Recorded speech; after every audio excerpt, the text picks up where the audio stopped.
So in this follow-up video on the infotainment system in the Ioniq Electric, and I believe this is the same infotainment system that's in the Ioniq Hybrid and plug-in hybrid, so it should be the same.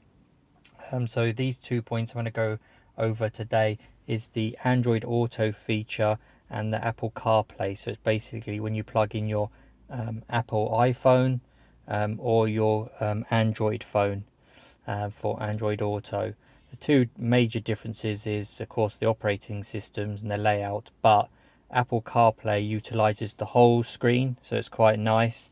The problem with Android Auto, it doesn't. It only, about a quarter of the screen, as you'll see later on in the video, only takes up about here, and a quarter is taken up just by a black bar, basically saying Android Auto. So it's a bit of a waste of space on here. I do believe that the issue is not with Google or Android operating system. It's actually with Hyundai, and they have to program the infotainment system so it accepts widescreen for Android Auto. Okay, so first of all, we'll use Apple CarPlay. As you can see here, I have got my iPhone 6s. It has the basic apps I've installed on it.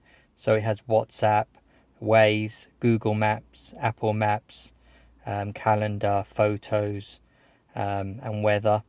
And also I've downloaded Zap Map to see if that will go on there as well, for where we can find out the electric charging points. So as usual, you plug it into the USB port underneath the infotainment system, as you can see is that with this you just have to plug one end to the USB and the other end into your phone, and as soon as you plug it in, you'll be able to see here, you see it comes straight up with the Google interface here, and then from the Google interface you'll be able to see there's the last apps, the map, and then the music you can play. But also if you click down here, the three buttons here, it will then give you the apps, nice and clear options, and I presume the apps you've got installed. So as you can see, I've got YouTube Music, Google Maps, the Kiss Cube, so it's basically a music for the FM radio, Spotify, Waze, WhatsApp, and even Zoom. I'm not too sure. I presume you might be able to complete video conferencing, but there's no camera, so you might be able to see other people, but I don't think you'll be able to use it while driving. I'll be quite surprised. And as you can see, you can go back. Scrolling here is very straightforward. You have your Wi-Fi signal, your 4G or 5G signal, the time, and the last three apps that I've used, and you've got your settings. So with phone, you can see here you've got your favorites, recents, contacts, your keypad, and voicemail. So you can pick up your voicemail as well. And then again, use this button here to go back. This is Apple Music. You have Apple Maps, Messages, and then also another music, your Hyundai. So that will go back to the actual built-in infotainment menu. Podcasts, audiobooks, your calendar on your iPhone, the settings. So if you want to go into settings, you can set it here, so you can do not disturb while driving. Appearance, I've got it on automatic, so it'll go dark when it gets to sunset, but you can have it always in dark mode if you would prefer. And you go back, you can select the wallpapers, so you can choose the wallpapers to select here, then go back, and then you've got other options here for show album art, and then also suggestions in the dashboard. So then again, you go back using that button, and you can swipe along, and I presume the more screens you'll have all depends on what actual apps you've got installed. So again, if we use an example, we'll try go back to Apple Maps, so we can have a look here. You can't actually pinch to zoom, you can move around, but that's about it. So you can't pinch to zoom on here. So you can double tap and it will zoom in, and then you can search as well. And then I think you can use these ones here to zoom all the way out. So you can see here, you can zoom in and out on the map, but again, there's no pinch to zoom. So you can hit here, it'll take you to your exact location, and you can do a search for petrol stations, and you can use your voice, and again you can use the voice button that's actually on your steering wheel, but what you'll have to do is hold it down, I believe, for like 4 seconds, and then it'll activate Siri, so you'll be able to use Siri on here because you've got the iPhone plugged in. So let's compare this now to Google Maps.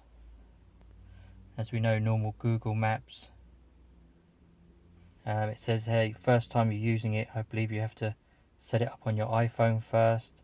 So it's asking here, as you can see, it's welcome to Google Map navigation. So it's asking access to your contacts, your microphone, and everything else.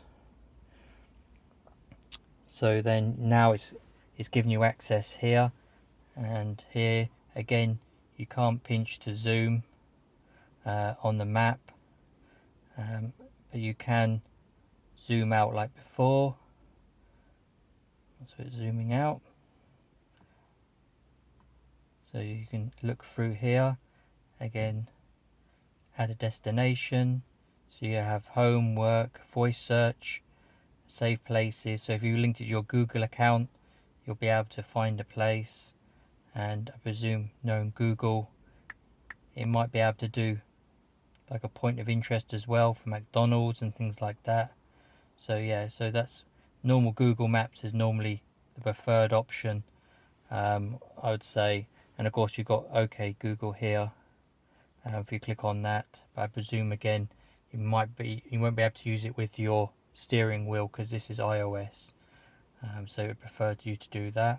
So as you can see, it's very clear, used up the whole screen, and I quite like the navigation. And then we have Waze, I think it's one of everyone's favourite. Again, you can zoom out.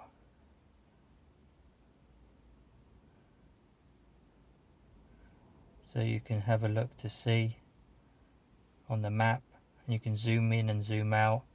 And again, it has all the normal features you can use in Waze, like you can on your phone. And then WhatsApp messages, and then you have your calendar as well. So I think you've got all the apps there, and I think the layout is really good on here. I think it's offer, and this is running now my phone is currently running iOS 14 that's just come out. It's actually a beta version because I've had it for a while. So again, this is all running the apps there, so you can see I have actually got installed Plug Share and Zap Map, but they're not actually displaying on here, so they're obviously not CarPlay enabled. So what we can try now is the version of holding down, because Hyundai have their own voice activation, or like a smart speaker where you can speak in commands. So we'll try now, we have iOS or Apple CarPlay plugged in. We'll just see what commands we can use. Example, like the weather. Again, you use a steering wheel control, but instead of just pushing a button, you have to hold it down for a few seconds. I'll do that now. What is the weather in London tomorrow? Looks like it will be partly cloudy in London tomorrow. The high will be 23 degrees and the low will be 15. My weather data is provided by the Weather Channel. Okay, so next we'll see if we can open apps. Open podcasts. As you see, I don't really have any podcasts here, but it has opened up here all the different the application straight away by holding down the voice button on the steering wheel, and I presume it'll do the same as well if we can try on here. And we can try YouTube Music. open YouTube Music. And it's opened it up. So that's quite good. So obviously you can open apps as well and give voice commands there. So that's quite good. And we'll try some directions. It'll probably open it up in Apple Maps. Give me directions to the local Tesco supermarket. One option I found is Tesco, Shenley Brook and Express on Edgerton Gate. Let me know if you'd like to hear the whole list. As you see, you can get directions as well using your voice. So that's quite handy as well. So, yep. So this is a quick overview of the Apple CarPlay feature. Now we'll move on to using the Google Android Auto.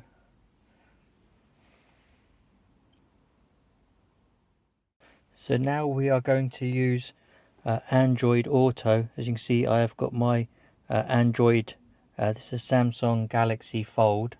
So it's running Android 10 of the operating system. So I'm now going to plug that into, and we'll see what happens. Of course, the phone charges at the same time. Unlike Apple CarPlay, it connects automatically, but nothing pops up. So you have to go into the main menu and click on, you see now it's highlighted Android Auto. So now you have to manually go into Android Auto. As you see, it comes straight up here with the app, and you can see here this is the main menu. As you see, when it comes up, you've got the main menu here. So as you can see, what I was saying before at the beginning of the video, a lot of the screen is taken up by this black part here, this bar here. So it wastes a lot of the screen. So you don't get the whole full screen when you actually using Android Auto. So it's a bit of a shame really, especially as normally we find Google Maps and their voice, Google Voice and everything else, recognition is probably better than Apple's. So that's a bit of a shame, to be honest. So as you can see, again, I have Zap Map installed on my Google phone, my Android phone, sorry. And you can see it doesn't come up here either. So these aren't either CarPlay or Android Auto compatible, so they won't be on here. So you've got Waze, like before, YouTube Music, I think it's Google Play Music, you've got phone, Hyundai, so instead of before, this one actually says exit, so that's correct. That one there, once you click on it, it'll go back to the built-in infotainment menu. Calendar, so that's your Google Calendar. Music application for the radio, Google Maps. News, so again these are Google products. Reminders, settings, the weather, and the music player as well, and then tuning radio. So that's internet over the radio over the internet, or over 3G, 4G, 5G. So yeah, so it's not as good, I'd say, as the layout. It's a bit disappointing. I think probably practical reasons, we've got Waze and Maps, so it will just be as good as CarPlay, but just CarPlay having the full screen does make it look nicer, and does actually probably benefit when you're in Maps mode as well. So let's have a look here. So for example here, we can try and go to Waze, and as we can see here, right in the difference now is that we can pinch to zoom, so we can zoom out using pinch to zoom, and then also the options here, so we can do there, and again it's got the same functions, and for this time you've got the OK Google here. So again, you've got YouTube Music, the phone option, so you have call history, favorites, contacts, dialer number, and voicemail. And again, this is the round dot, so it basically takes you back to the main menu. You have your calendar, you have Google Maps. So again, what's better about Google Maps here, I'm not too sure, is that we've got basically satellite view as well, so you can have satellite traffic, so it's good. And again, it's pinch to zoom, so you can have a look. And I'd say if we get that out of the way, it's quite responsive and refresh, and then going down, so it is quite responsive, but it's just again a shame all this area is not used. And where you see these applications, they've got this little round circle and the OK Google symbol. That means that it must be connected to your voice, so you can use voice recognition with it. And that's again with using the steering wheel voice button, and this time for holding it down for a few seconds. Instead of getting Siri on the CarPlay on Android Auto, you get the Google, and I do find normally Google is better than Siri. So again, we'll try that out. What's the weather in London tomorrow? Tomorrow in London, it'll be mostly cloudy, with a high of 23 and a low of 15. Again, we'll try see if we can open applications. Open YouTube Music. Sorry, I didn't understand. So it doesn't look like you can actually open applications. So it's a bit of a shame. Let's see if we can try. Perhaps it only works on these ones here, like I was saying, with the symbol. So we'll try the news. Open Google News. Here's the latest news. From the Sky News Centre at 4, people living in parts of the northwest of England, the Midlands and West... So it's opening the news here. So let's just try Open News. Here's the latest news. Continuing Sky News at 4 p.m. So it'll give you the news, I presume, from this channel here, but it doesn't actually open it. And if we do go to there, it gives you the voice prompt for the actual... It doesn't I'm actually... offline, so I can't do that. In the meantime, you can get... Sorry. So I'm yeah. offline, so I can't do that. In the meantime, you can get directions. So again, this one here, these apps, they've got the little voice. You can't actually open them. They just give you a voice prompt, and then you have to, the same as the weather. But overall, it's a bit disappointing. Especially I've got Android 10. I don't know, and I have used as I've got a Pixel phone. I've got the new Android 11. That's literally just come out this week or last week, and on there as well is no different. So I think it is dependent on Hyundai updating their infotainment system to support the better features and everything else. But it is a shame because I do prefer, and my main phone is Android, but as I have a spare old iPhone, it actually, as you can see, the CarPlay is more superior, so that is quite disappointing. And don't forget, even if you do have an iPhone, you can make up with Google Maps and Waze and other probably Google products you can install on your iPhone, and so you can get the best of both worlds. So this is a quick overview. As you can see, again, as soon as you go here, this will take you back to the home page, and then this one here is you have notifications, and if you're playing music or anything like that. So yeah, so hopefully that was a quick overview and helpful to people that are thinking of buying the Ioniq and other cars in the Hyundai range that have this infotainment system. And thanks for watching. Please remember to like and subscribe.